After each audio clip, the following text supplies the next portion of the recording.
I finished watching the first season of Shadow's House, and it was pretty good. Not an amazing or spectacular series, but there are many aspects of the anime that I really liked. It's really hard to say, but it's one of those series where at one point I wasn't sure if I wanted to keep watching, but when I did keep watching it, I was glad I didn't drop it. This will sort of be a quick video since I'm just gonna put out my immediate thoughts on it. This isn't an actual review because I feel like there were a lot of things that I may have missed, which is why I might rewatch it to better appreciate it. This is gonna be pretty much spoiler free, so yeah. The premise of Shadow's House is that children of noble status live inside a manor known as Shadow's House. And it's named so because these nobles are actually shadows, beings that are, well, completely black like a shadow. Living with these shadows in an adjacent room are living dolls who are the same physical shape as the shadows, and they are to serve them. Shadows also emit soot, and it's part of the living doll's duties to clean them up as well as also tend to the shadows' every need.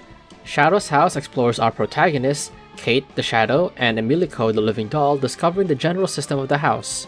That's the general premise of the story, but there's a lot more going on that is revealed as the story goes on. I thought it was a pretty neat concept, and while the execution wasn't as perfect as it could be, it was good enough for me to become invested in the series. It's somewhat unique, and I'm always down for a dark or gothic mystery anime. I want to take this moment to briefly mention the art here because it's really good. Just look at any scene and tell me you don't think that the background painting doesn't look good. The first anime I thought of that it would compete with is Another, which is also a mystery anime, albeit a very different one and also one of my top favorites. Of course, this makes sense since if you want to have this dark, gloomy setting, having more detailed backgrounds will greatly enhance the mood it sets. What really compelled me into the series though is not the plot, but the characters and the setting. I may be biased because of the Victorian era and gothic aesthetics and style, which I'm always a huge fan of, but this style matches pretty well with the mystery genre and the story they're trying to convey here. I don't even know much about the Victorian era except for how it's supposed to look, but that's really the main thing I like about it. Like, for example, there are people who like how steampunk looks yet they don't know much about the genre itself, and that's kinda how I feel about Victorian era settings. Shadow's House is a mystery, and it definitely feels like it after you watch it, but while watching it, it somehow tricks you into thinking it's not. Sometimes it feels like a slice of life, but just darker than typical everyday life ones. There are times when I'm just so interested in the characters and the world they're in that I just have fun watching these characters interact with each other, and when they reveal something new to the audience, I just go, oh crap, I forgot this is a mystery. And it may sound weird to say that it's a good thing if the audience forgets what kind of anime they're watching, but in my opinion, I'm gonna give this anime a pass on it because these everyday life moments help provide context and is even a vital part of giving characterization for these characters. However, the plot can get a bit confusing. There are times where I'm not quite sure what's going on and I only have a vague idea of what's happening, but I'm given just enough to want to keep going. But again, I'm gonna rewatch it because I feel like there's a lot of things that I missed when watching it. This is definitely not the kind of anime you want to watch with your brain turned off. So let's move on to the characters. They're all really interesting and quite varied, and they bounce off each other really well, but I have to say that the protagonist, Emilico, the sweet, innocent cinnamon roll, is really what carried it for me. She's a bubbly and sunny character, but I thought she was really great because of how active she is in the protagonist's role, and how much she just affects everyone she comes into contact with,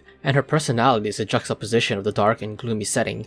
Her sunny disposition is so contagious, and she just really brightens up every time she's on the screen. Kate Shadow is also an interesting character to me, but for very different reasons. She seemingly plays a more passive role, but she is actually doing stuff behind the scenes, and she's just kind of going with the flow, but she also serves to be a contrast to Emilico's character, which makes for some pretty interesting dynamics. And I'm also a huge fan of Kate Shadow design. That may be because I've been infected by Toho character design since I'm a sucker for these cute frilly dresses, and her really red dress just looks so good on her. But the best part about her and in this adaptation is her vocal performance. It's just so perfect for the calm and stoic personality she has, as well as her intelligent and detective style character.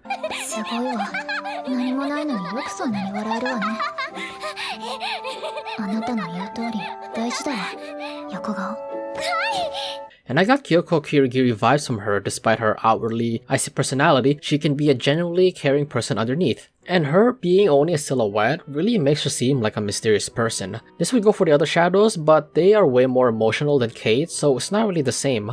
One of my only problems with the series is that it didn't have a big enough emotional impact in certain scenes that really should have had more of an influence.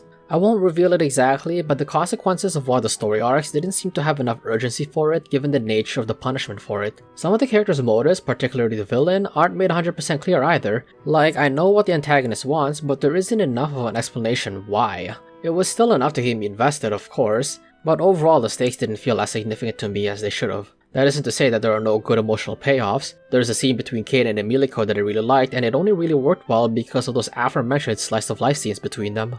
But yeah, I like this world, I like the characters, I like the conflicts in the plot, and I'm actually looking forward to the next season to see where this goes. I know I said this wasn't a review, but right now I'm gonna give it a 7 out of 10. That score will likely change when I decide to rewatch it in the future.